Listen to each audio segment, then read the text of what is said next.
drive the talk and I'm like upsetting the tree. And then, you know what? We're ready.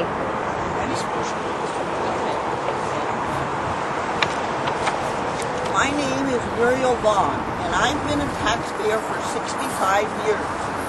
Today, as millions of Minnesotans file their income tax, we want to bring attention to the tax they are paying for a war which has cost Minnesota and our country so dearly.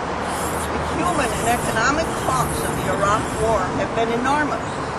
We're here to ask Senator Coleman how much longer we will continue to spend over $10 billion a month in Iraq while shortchanging critical priorities here at home, like education and health care for our kids, seniors, and veterans. For what we spend in 1 week in Iraq, 800,000 children could get health insurance for an entire year. As we enter the 6th and most expensive year yet in the war in Iraq, it's time to expose the unseen costs of Bush's singular focus on the war in Iraq, on the Minnesota economy, schools, healthcare, and real security. Instead of continuing to pour Minnesota's blood and treasure into war in Iraq, Minnesotans are demanding investments in priorities here at home and a focus on real security. Already, Minnesotans have paid $12.5 billion for this endless war. Economists say President Bush's reckless Iraq war will cost the United States at least $3 trillion and will inflict lasting damage to our economy for decades to come. These economists are Nobel laureate economist Joseph Stiglitz and Harvard economist Linda Bilmes. While President Bush and Norm Coleman were focused on the Iraq War, we have slipped into what most Americans believe is a recession. Americans believe that the best way to get the country out of recession is to get the country out of Iraq.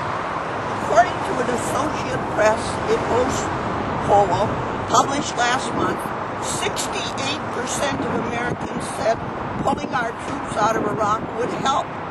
And I am one of those Americans. It's time to invest in America, not endless war in Iraq.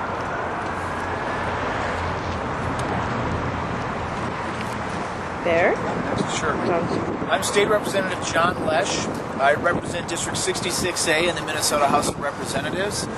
And I came here today from the Tax Committee where we met talking about projects and spending priorities for the state of Minnesota.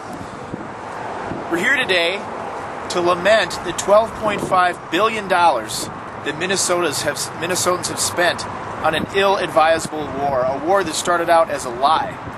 The cost of this lie has cost Minnesotans in numerous ways, to the extent that without that lie, we would be able to pay over 3.6 million people and provide them with health care, 14 million homes to be provided with renewable electricity, 838 new elementary schools, over 4 million children with health care, 1.8 million Head Start places for children, or 215,000 elementary school teachers.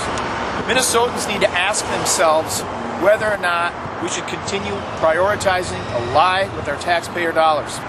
When you go and put your tax forms in the mail today, think about whether or not you care about building a community in which everyone can feel safe, or continuing to spend money on a lie which unfortunately our leaders have told us is the best thing for America.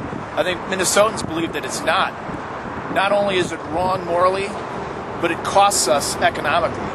And on tax day here today, we remember how bad that cost is. I'm Donald McFarland with Americans United for Change and U.S. Action. I simply want to point out that over the last 5 years, Norm Coleman has essentially signed a check for $12.5 billion of Minnesota taxpayers' money to finance the endless war in Iraq that is basically America policing a civil war. So, Senator Coleman, we're here today to ask you, when you will stop siding with the President of the United States and start thinking about the taxpayers of Minnesota. 42 cents out of every one of my dollars that I'm spending today on my taxes is going to the war in Iraq.